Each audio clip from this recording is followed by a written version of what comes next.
AM 1220 and 98.1 FM. I hope you all had a wonderful Thanksgiving.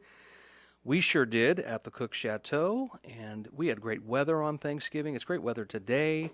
In fact, it's been a rather warm fall, to be honest with you folks, but glad to have the Politics and the Pulpit family back with us today. A couple of quick shameless plugs.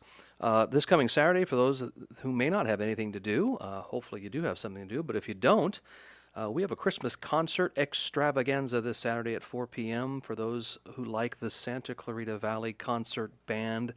They have played all through our valley here and into L.A., and in fact, the last time we saw them was at the Canyon Theater Guild just down the street from our studios here. And so they'll be playing all kinds of Christmas music this coming Saturday, from traditional to non-traditional, maybe even throw a few Jewish things in there. It'll be a lot of fun. And that'll be at 4 o'clock. Doors open at 3:30 if you want to look at that up. That's freedomswaybaptistchurch.org. Check us out. And that is a free event if you can make it out to that. Also, next Wednesday, we will have District Attorney Nathan Hochman as our guest. If you remember, a few weeks ago, we attempted to have Nathan call in, and we had some technical difficulties here on our end. And he graciously called back and said, hey, let's reschedule it. And so we'll have him next Wednesday at 2 o'clock. And the good thing is we'll have a whole full week under his belt. So we'll know a little bit about what his plans are at running the DA's office with a full week under his belt. So we'll have more to say about Hochman a little later in the show. But I wanted to also talk a little bit about our guest today. Our guest today is Council Member-elect Patsy Ayala. Patsy won a close race between her and a couple of other folks. And Patsy Ayala is on the line now. Patsy, how are you? Fine. Thank you for having me. How are you? I am doing well, Patsy. How was your Thanksgiving? And tell us a little bit about that. It was great. I have a lot of things to thank our Lord. I was able to visit my son. He's studying in the Bay Area. So I was with my husband and then my two sons having Thanksgiving all together. And that made me very happy. I feel so blessed for so many good things right now. And what does the Ayala family eat for Thanksgiving? Do you have traditional turkey? You have ham? Yes. What do you do? Oh, yes. For us, it's turkey, mashed potato, macaroni, Brussels sprouts, things like that. I mean, and I love to make the stuffing, and we all love to, that's a special time to get together. And a tradition for us also is each of us, we need to say, what are we thankful for? Yeah. Well, we definitely had a lot to be thankful for at the Cook household last week, and we're glad that you took the time today to give us a quick call. I want to ask you just a few questions, Patsy, considering that you were in a close race between two other people. The first question is, were you surprised about how close your race was? I mean, it was basically a three-person race. Originally, it was you and Tim, and then just in the last few days, Tim slipped into third place. But were you surprised about how close your race was? Actually, no. The surprise, when you have three people running, it's like blind. Because, for example, when you have two, as soon as the 50% is crossed, I mean, that person wins. But in this case, that you have three people, and for the first time having an election of this type for a district, you don't know. So literally, I was blind about. I just knew I gave my everything I could that I could do for the constituents, for the voters. I did it. What it was a surprise, let me tell you, it was not me. I think it was the second and third place, because they were. I mean, sometimes they were like 4 votes away. I mean, and things. In my case, for percentage, I won with a percentage of 3.28. And for example, in races like the one that we have in the Congress, the difference, it was like around 2-something%. And Mike Garcia conceded it was 2.60. And at some point, he considered, so that it was not considered close. And in my case, that it was for the demographics, is not considered close, at least for the first place. But yes, for the second and the third, they were really, really close. And we did the projections. And since November 6th, at the very late at the night of November 5th, I have the list, and since the last day that they certified, and every time that votes were arriving, every time I was getting more votes than the others. So the trend, when we did our projections, the trend of the curve, I was always going up and getting far, while the other two people that were competing on this race, they were getting close, and at the end, you can see on the graphic the line, and they're kind of together. Since November 10th, they were there. Mm-hmm. Yeah, I'm noticing that you took about 4,563 votes, which is 35.6% of the total vote. And then Bryce Jepson comes in second, and then Tim, of course, comes in third, but only just a few votes separate them. But I was wondering, Patsy, considering that you are going to be taking the oath of office next Tuesday, which, by the way, I am planning on being there and watching you get sworn in.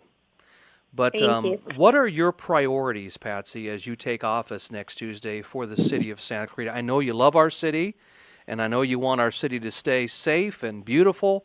So what are your priorities as you team up with the rest of the council as you look at Santa Clarita? Absolutely, is public safety. That is my number one, and I think that is one of the things that makes Santa Clarita so special, that we feel peace and we have that. And with that, it comes quality of life. Of course, with the safety, you can also have a good environment for business. So economic development has been very important for me, and that's one thing that I am going to be focusing. I've been a business owner, so I know the struggles that some business that can have. And I enjoy every time that I've been involved with business organizations and creating opportunities to thrive. And because with that, you create that more economic development in the area for our families. And I would love to have, of course, more be involved in events and more services that we can provide for the improve or continue the quality of life of our families. I believe you were on the Planning Commission at some point in the past. Is that right, Patsy? Yes, actually, yesterday it was my last meeting as Planning Commissioner. I was Planning Commissioner for 2 years. And the reason why I mention that, Patsy, is because there are so many new businesses that are being built here in Santa Clarita. I just heard that we have a Krispy Kreme Donuts coming in pretty soon. There's a McDonald's that's just right here off of... Just behind the radio station here on the other side of the railroad tracks. And there are just so many new businesses that are starting up. And I'm assuming, Patsy, considering that you are on the Planning Commission for so many years, that you want to maintain this business-friendly climate that we have here in Santa Clarita. Am I right? Absolutely. And that's why one of the reasons that I've been involved with the Chamber of Commerce, with VIA, with EDC, for around 15 years, I've been very active. And before I worked with the state of California during my time with the Senate Assembly as Planning Commissioner. And I have been also, this is my second year as the chair for the Latino Business Alliance for the Santa Clarita Chamber of Commerce, because for me, it's all about creating those opportunities, the conditions, opportunities, but also understanding the policies that are good for our businesses and advocate for those policies at any level, at federal level, state level, county level, so we can have those tools and conditions for our businesses in Santa Clarita. Absolutely. I know that I just mentioned that you were going to be sworn in next Tuesday here in Santa Clarita. And you'd mentioned to me the other day that your parents are coming in, and just I was wondering how proud Mom and Dad were of you. They're flying this weekend, my parents, to be here with me. I think that, I'm very grateful of course, for my parents, but for everybody that that give me their trust and a lot of help. This wouldn't be possible for hundreds of people. Literally, every person made a difference, and they want me to be there, to be their voice because there's people that are constituents from District 1, but there's people that they are businesses in Santa Clarita, and they say, we want you there because you helped me in the past with my business.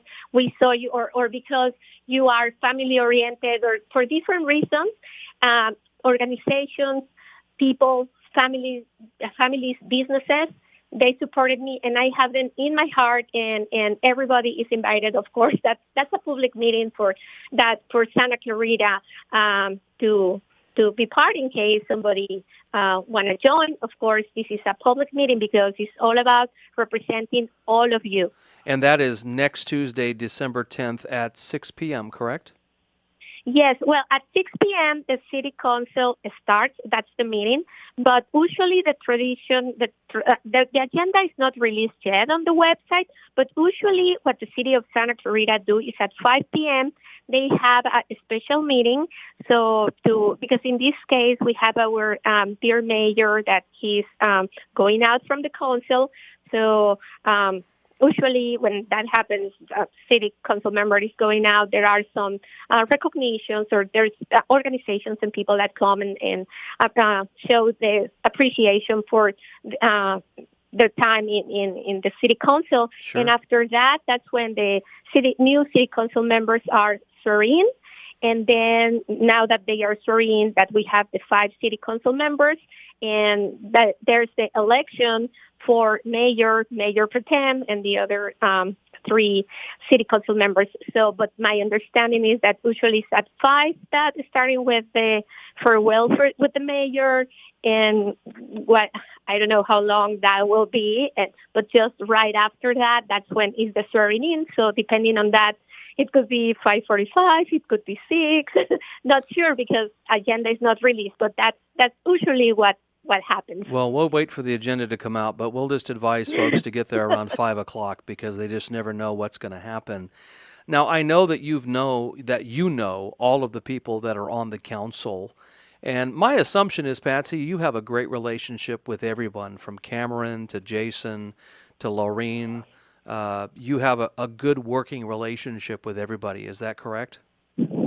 Yes, I've been very fortunate with my time working with Senator Wilk and Assemblywoman Valladares, that because Santa Clarita was one of the cities that we were representing in Sacramento, of course, I was always following up what was happening in city council and in contact with all the city council members to see what was important, what legislation they were supporting or opposing.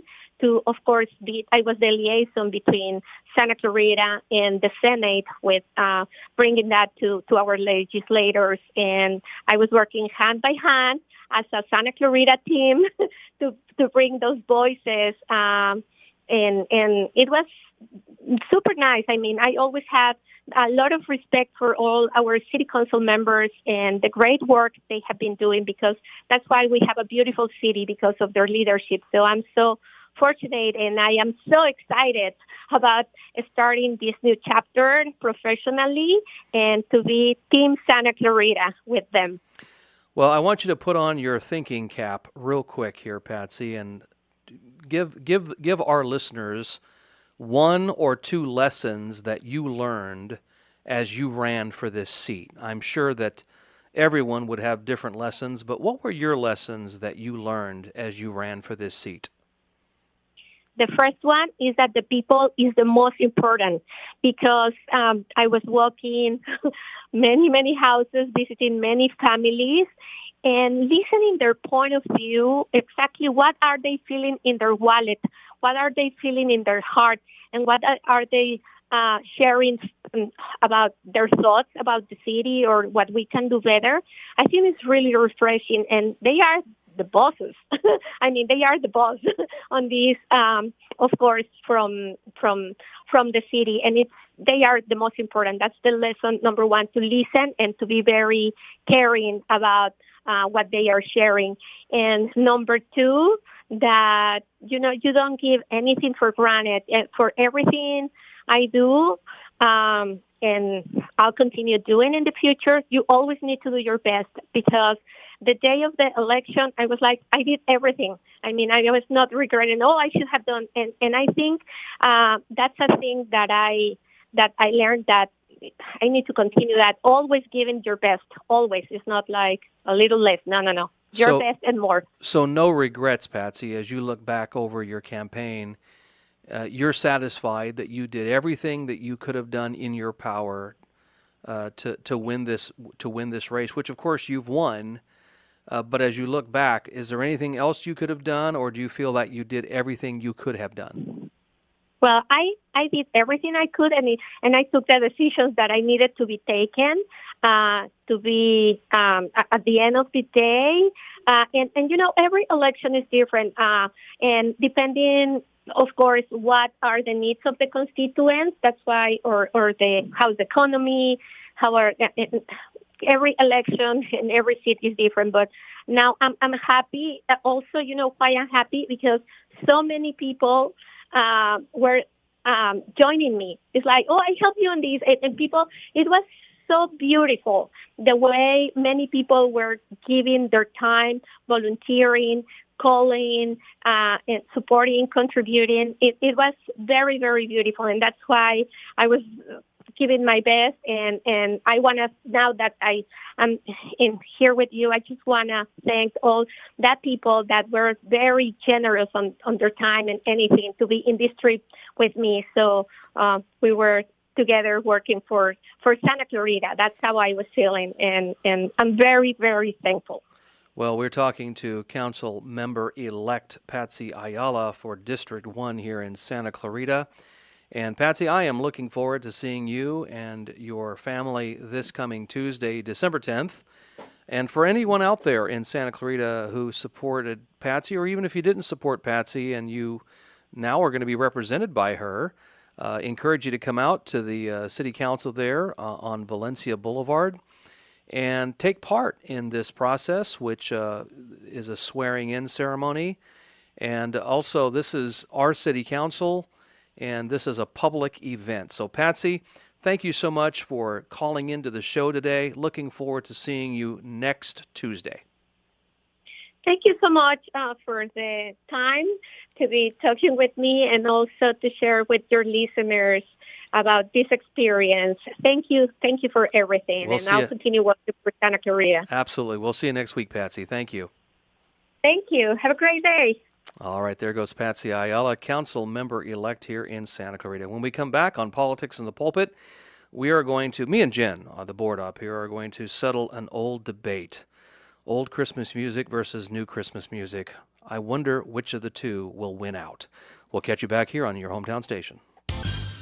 All right, we're back here live on KHTS, your hometown station, AM 1220 and 98.1 FM. This is your holy host, Pastor Jerry Cook, here on Politics and the Pulpit. Just had a great conversation with Council Member-elect Patsy Ayala. Again, for those of you that are supporters of Patsy, or perhaps did not support her initially, but are going to be represented by her at District 1 next Tuesday, December 10th at 5 p.m. there at the City Council. You'll be able to see her swearing in and all the other accoutrements that happen prior and post the swearing in, which is a lot of fun as well. So I encourage you to come out. And by the way, that's something that you can do every Tuesday there at the City Council. That is a public forum. You can actually speak your mind, because we believe in that around here in America. And so I encourage you to do that and make your voices heard. Well, we are now a week after Thanksgiving, and we're coming into the Christmas holidays. And of course, if you're driving around Southern California, 103.5 Coast FM, and here at our hometown station, KHTS, we're playing Christmas music. Maybe you've got it on your radio, your CDs. I don't even know how you guys listen to music anymore. You download stuff, whatever you do.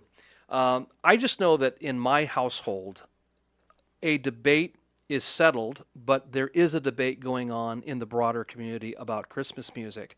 And by the way, I know some people that don't like Christmas music, and that's too bad. Obviously, they need to pray about their life because Christmas music is actually quite good. I think Christmas music is great.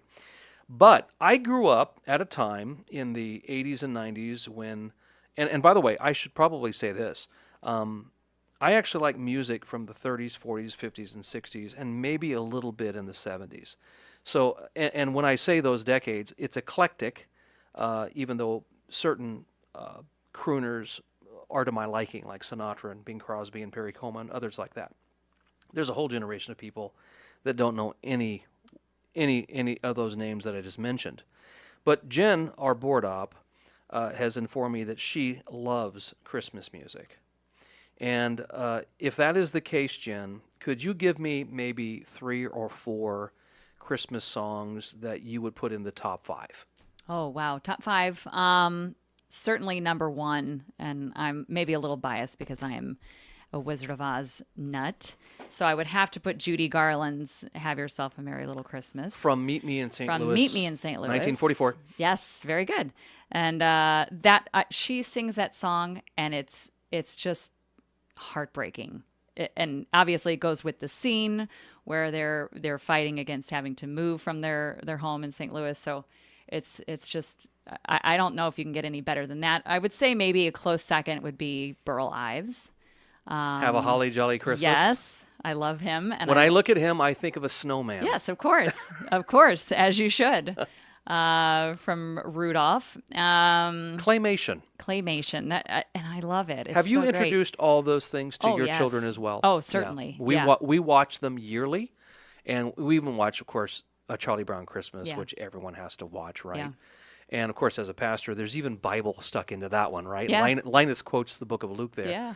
But the claymation, there's a charming quality to that claymation, Sure. you know. Yeah. I know we don't go as far back as Gumby, but or Pokey, but yeah, those claymation Christmas shows are pretty interesting. Well, they're endearing. They are. And obviously it reminds most people of their childhood. It does. And I think you're doing a disservice to your own kids if you don't introduce them to stuff I like that. think There's so. life before, CGI and it's funny because I was just flipping around and I came across the Polar Express with Tom Hanks, and now at this point that movie is 20 plus years old. And it's funny to see that technology now looks kind of dated. Yeah.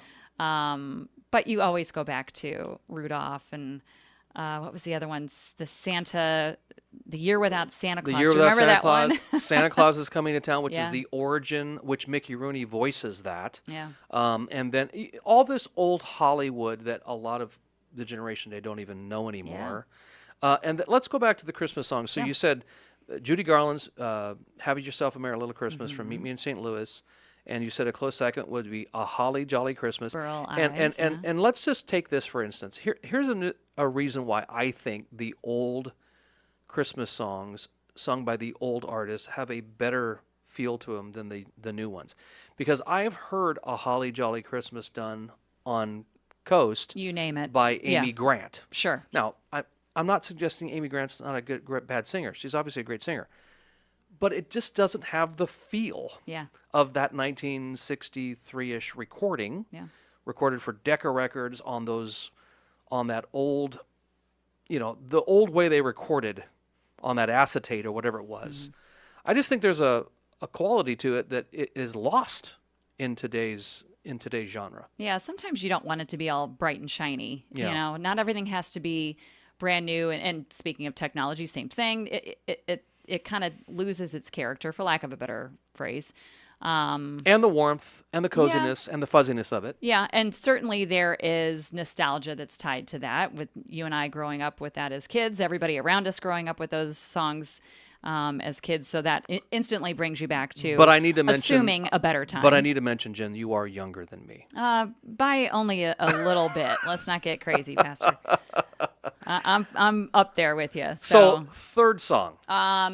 Bing Crosby. You have to have Bing. White there. Christmas? White Christmas, yeah. Okay.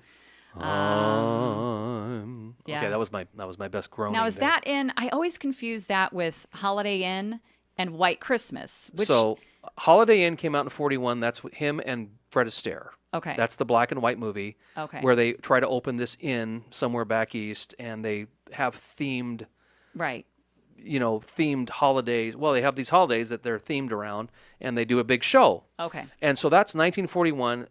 Technically, the song is in there, but it doesn't become a hit until a couple years later. okay. White Christmas is 1954 with Danny Kaye. Danny Kaye And that's the the two colorized. sisters, Rosemary Clooney and Yes, Vera Ellen. Yes. Yeah. Sisters. It's so cute. Okay. I love that one. All right, I'm not going to sing that. I'm kind of blanking now. We've got Bing in there. Nat King Cole? Rudolph. Of course, you have to have Oh, Rudolph. Now, there's so many great versions of that. Gene Autry. Gene Autry. Yeah. Okay. And he also does a version You of know Dancer. Hey, you kind of sound Yeah, like him. a little bit. He does a version of Up on the Housetop? Up or on the Housetop. Rooftop? Quick. Yeah, I love that song. Yeah. It's funny. Nobody knows what an entrepreneur Gene Autry was. I mean, he owned, I think, the Angels. I think he had some sort of connection with the Dodgers. But I think it was more the Angels. And he was just one of those old Hollywood guys that had his hands in everything. Obviously, a cowboy from the Cowboys from the 30s and 40s, and then had a pretty prolific recording career from the 40s and 50s. But he always sounded old to me, even though he wasn't old when he sang these songs. He was probably 40 when he he didn't sound. He sounded old, but he probably did not have a gray hair on his head. Yeah, To us, it seemed or old. maybe even hair at all. Yeah, But I shouldn't be yeah. speaking about that, considering that the Lord's playing tricks on me. So I do like Gene Autry's version of Rudolph the Red-Nosed Reindeer. Are you done with your list? Yes. I think that's a pretty good So list. when it comes to artists, which artists would you consider have the best Christmas albums or the best Christmas songs? Specifically, or Yeah, are we talking specifically. about Like if you think of Christmas, you're like, oh, this is a great album by this artist. I just went the other day to see at the Walt Disney Concert Hall. I think it's the actual name of the venue. I think it's in downtown LA. Leslie Odom Jr., who appeared on Broadway in Hamilton as Aaron Burr. He originated that role, and he did just a real kind of intimate performance. He's got a couple of Christmas albums. His vibe is more of like kind of jazzy, very low key, very calming. It's not, jumping up and down, jingle bells silliness. So I enjoy him. I think he's got a beautiful voice, and Which, by the does way, well. just as a side note for those of you out there that are listening, Jingle Bells originally wasn't a Christmas song. I believe I've heard that. Can you Yeah. explain? I'm I struggling believe it remembering. was meant to be a song about fall, and it was meant to be more of a Thanksgiving-y type of a song, but it's become obviously a Christmas song, and nobody even remembers the fact that it That's originally interesting. wasn't I intended didn't know that either. as a Christmas song. I did not know that. But what Christmas time are you going to go through without hearing Jingle Bells? yeah, sure. Yeah. So who do you prefer when you have a chance to listen? I to was your own waiting music? for you to ask that question because I was patiently going through your list there. Yes. I could go on. I'm a Christmas fiend, so Yeah. I could go on. Well, again, I am Mr. Retro, and I think that when it comes to albums, I don't know if you're going to remember this group, but Ray Conniff was a orchestra leader in the 40s that ended up having a line of easy listening albums from the 50s through the early 70s. And he actually had quite a few hit albums. And then in the late 50s, he came up with a group called the Ray Conniff Singers, just a bunch of guys that ended up, some of these guys, Kenny Rogers was actually in that group then before he went solo. But he had the Ray Conniff Singers, and they put out an album in 1960 called Christmas with Conniff. It's my favorite of that year, and my favorite of the whole season. He also put out another one in 62 called We Wish You a Merry Christmas with the Ray Conniff Singers, 1962. Great. Both of these went multi-platinum. And then in 1965, he put out another one called Here We Come a-Caroling, which I would put in my top 20. So that's Ray Conniff, Yeah. okay? And then I would say Frank Sinatra, who, of course, is my favorite American singer of the 20th century. His 1957 recording, he put out a theme album of Christmas music called A Jolly Christmas from Frank Sinatra. I love the album cover. He's got his hat, The hat, felt tipped. yeah, He's got his- like a Santa bag over his know. shoulder, and on this side he's got his raincoat, and he looks cool and swinging and ring a ding a ding kind of thing. And the first 5 songs on the first side of the album are contemporary songs like Jingle Bells, Have Yourself a Merry Little Christmas, which by the way his version is excellent as well. Even though I do love Judy Garland's. Mistletoe and Holly, I'll Be Home for Christmas. So those are the more contemporary songs. And then on the flip side of the album, if you remember albums out there, it was more traditional stuff like The First Noel, Oh Come All Ye Faithful, O Little Town of Bethlehem. And he has a majestic quality. I do not at all associate Frank Sinatra with any kind of gospel music or anything like that, but I guess that's as close as he got to it, is singing that type of sacred Christmas carol. So I would put that album and the only jaunty song is Jingle Bells. Everything else is very mellow. Yeah, very mellow. Yeah. And then I have to mention Andy Williams. Yeah. I wasn't an Andy Williams fan overall, even though he had a very prolific career, founded the Osmonds and had the Carpenters on real early before they went big. But his 1962, 1963 Christmas album, it's got Happy Holidays, which Coast plays every hour. And then what's the one I just did? It's the most wonderful time of the year. And going back to the notion of new versus old, I just cannot get into the spirit when I hear a new person sing that song. Like if Justin Timberlake sang It's the Most, I cannot get past the Andy. That's how much of an imprint he left on that song. He owns that song. He really does. Literally and figuratively. He really does. And those albums, the ones I just mentioned, including White Christmas, which you'd mentioned earlier, and by the way, I would put Bing Crosby in there in the top 5, Nat King Cole, Burl Ives, and a few of these guys. Those albums go back on the charts every year, and they sell all over again. And if you ever go to like Joel Whiteburn's Billboard's Top 10 or something like that and just look it up online, you'll notice that these secular artists, their Christmas albums have gone multi-platinum. Yeah.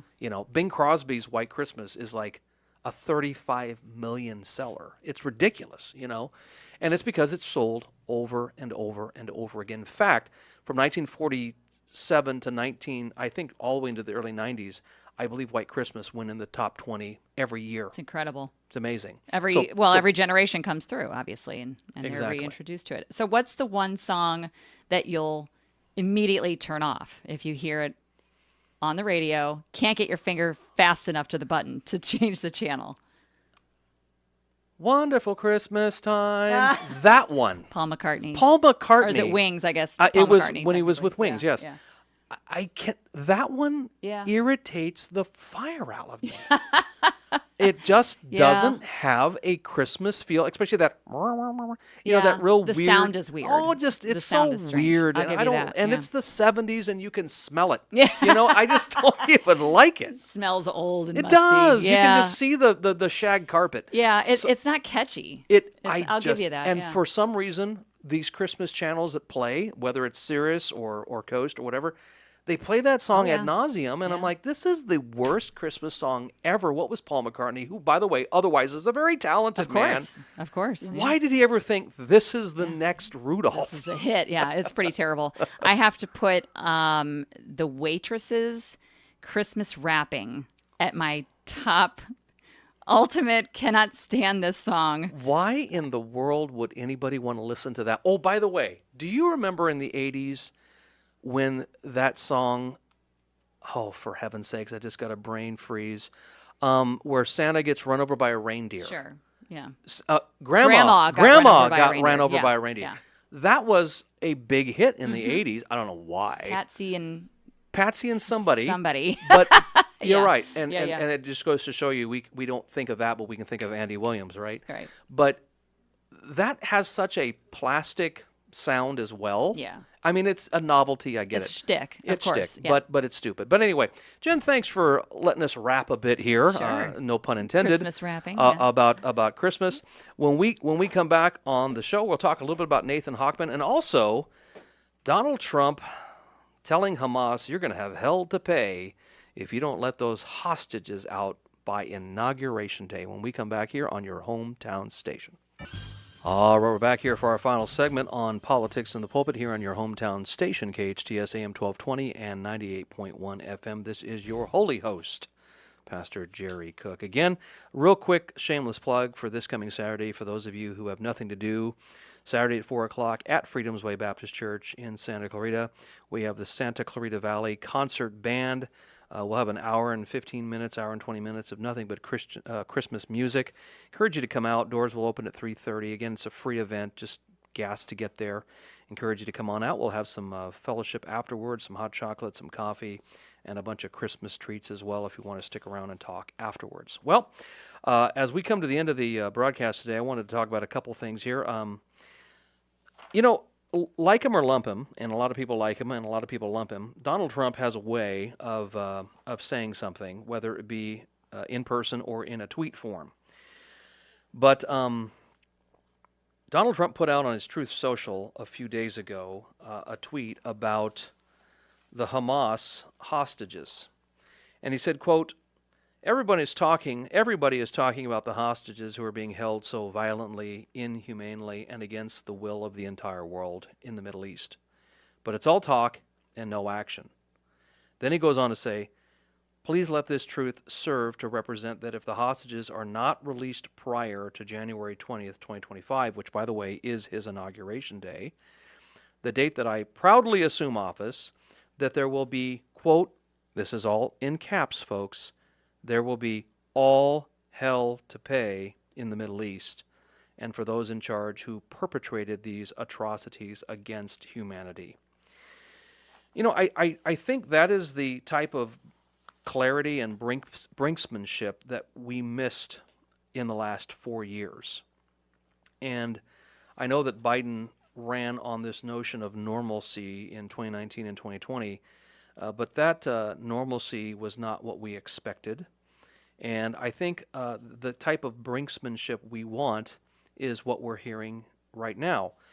In fact, from Biden, most of the pressure was actually on Israel and not on Hamas. Israel's not holding those hostages. Hamas is holding those hostages, so Hamas should have the pressure. However, not everyone's happy with the type of brinksmanship that Trump brings back to the playing field. And if any of you are even still watching MSNBC, Joyless Reed went on a rant a couple days ago talking about how Trump is a mob boss. I want you to listen to this clip from her show, which probably is on the chopping block.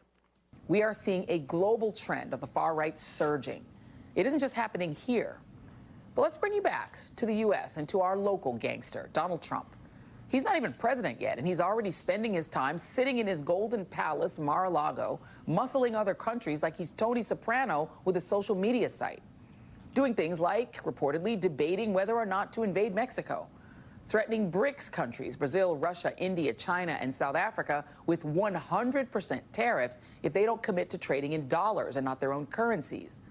Demanding Hamas release all hostages being held in Gaza before his inauguration, or there will be, quote, all hell to pay in the Middle East. Even reportedly threatening Canada.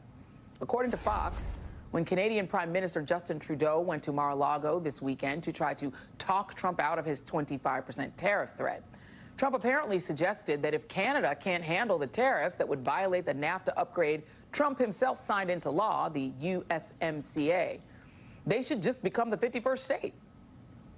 Just become this 51st state instead and allow Trudeau to be reduced to governor of the state of Canada, which caused the Prime Minister and others to laugh nervously.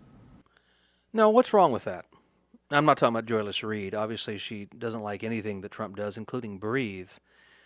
But the fact is, don't you want someone to stand up for America? She was complaining about how Trump tweeted out something about the BRICS nations leaving the dollar. Well, he campaigned as America first. So he's being honest. He's America first. So if you have a bunch of BRICS nations that are going to leave the currency of America, and then he threatens and says, no, you'd better not do that. What's wrong with that? Now, obviously, he can't bend their arm behind their back or something like that, but he can offer some leverage to allow these nations, encourage these nations, if you will, to stay with the U.S. dollar. I don't think there's anything wrong with that. And what have we heard from this current administration in terms of the hostages? And who knows really how many hostages are still alive, unfortunately. We're talking about a little over a year after they had been taken by Hamas. A lot of them have died. And who knows if the numbers that they're giving us are even accurate. Maybe they're all dead. Who knows?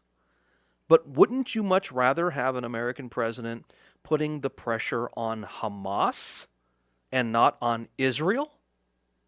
That would be my thinking. And when Justin Trudeau, who said a bunch of negative things about Trump a few months ago, before he won, now with the threat of tariffs being implemented upon Canadian lumber to the United States of America, now he acquiesces and takes a plane flight down to Mar-a-Lago to talk to President Trump. And what's the conclusion? Well, if you don't want the tariffs, then you're not going to rob America blind either. Folks, this is what we want. Now listen, is he an unorthodox individual? Of course he's unorthodox. He's not going to be your average politician. I think we understand that from the first 4 years, from 2017 to 2020. He's not your average politician. I get it. But haven't we been screwed over enough by a bunch of politicians that talk well, wear nice suits, and then do not deliver for the American public? I mean, at some point, doesn't it sink in that maybe we should try an unorthodox approach? And by the way, all the things that they're saying about incoming President Trump can't be true because we already have 4 years to judge him by. And so it doesn't make any sense to me what Joy Reid is saying here. And again, I really think that her show and so much of MSNBC is literally teeter-tottering on the brink of extinction. It won't be long. And isn't it interesting? He has not even put his hand on the Bible yet, folks. And yet nations are coming together and getting in line. You've got Mexico coming in line. You've got other nations basically saying, hey, we're going to do what needs to be done in order to get this immigration thing straightened out. Folks, he's getting more done not being the president than the president who is currently still in office is doing at the moment. Next Wednesday, don't forget, we've got District Attorney Nathan Hochman. I wanted to play a quick clip here, but I'm not going to do it today. We'll save it for next week. But we'll get a full understanding of what Nathan Hochman is going to do as Los Angeles District Attorney. So we're excited about having him call in, or in fact, he might be in studio. So we'll see what happens. For those of you that are on Facebook Live, you'll be able to watch that interaction should he come into studio. But again, thank you so much for joining us today on your hometown station. This is Pastor Jerry Cook saying, same bat time next week, same bat